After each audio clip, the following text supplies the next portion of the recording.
Good morning. Twitter part 3 here. This is Sarah from Storybook Designs, and I'm going to go through this really quickly. There was one aspect of the settings tab that I didn't get to in part 2. So if you go up to the upper right and you click on settings, I want you to go over to the far right and click on applications. And I just want to point this out to you so that you know to check this periodically. These are applications that basically sit outside of Twitter, similar to applications that you use on Facebook, that you have authorized access to your account.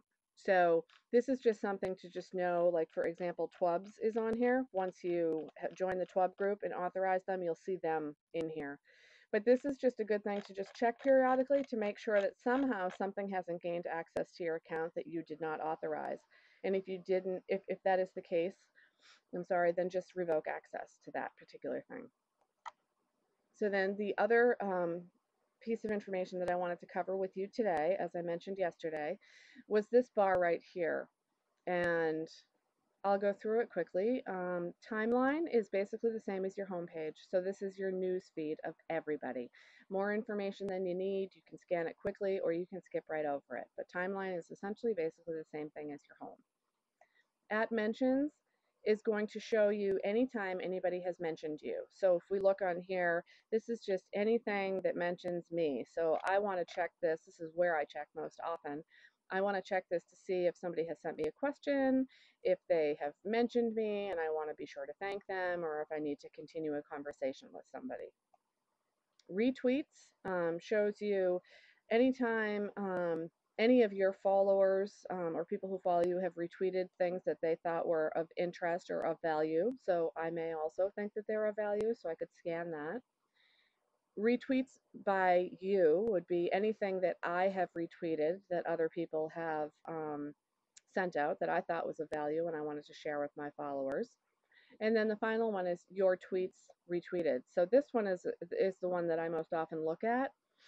I want to make sure that if somebody has retweeted something that I said, that I make sure that I thank them accordingly. So, for example, I mentioned the Window Coverings Association of America conference, and that was retweeted by TK Plessley. So that was part of an ongoing conversation with her, so I don't need to thank her, but in many instances, it's a case where I would want to then shoot them a message and say thank you so much for the retweet, which would be abbreviated as RT.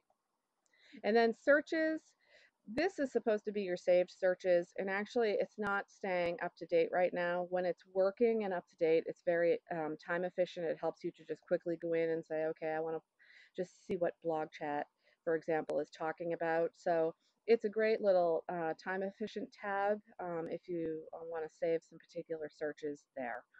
And then finally, we have lists. And lists, just like in Facebook, are a great way to group the people that you follow. So that way, when you come in here, you don't have to be overwhelmed by the homepage or the timeline. And you can go in here and I can say, okay, I just want to look at what CHF friends are talking about today. So I click on that and it will bring up the most recent tweets. So, of course, that is something that I would be interested in. And that's a good way to build your conversations and to be able to get through the Twitter feed quickly.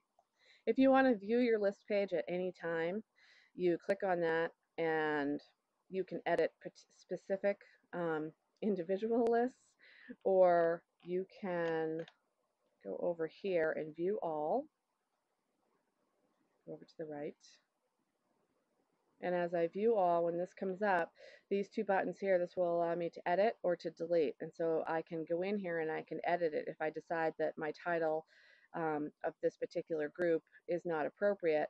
Then I can change that, and I can also put a description. And then you can also have your list be public or private. So, you know, anybody can follow it if it's public, or private, it's just something that you want to keep to yourself and you really aren't doing it for other people's use or value. And you'll also notice on the very right over here, listed, this is where other people have you listed.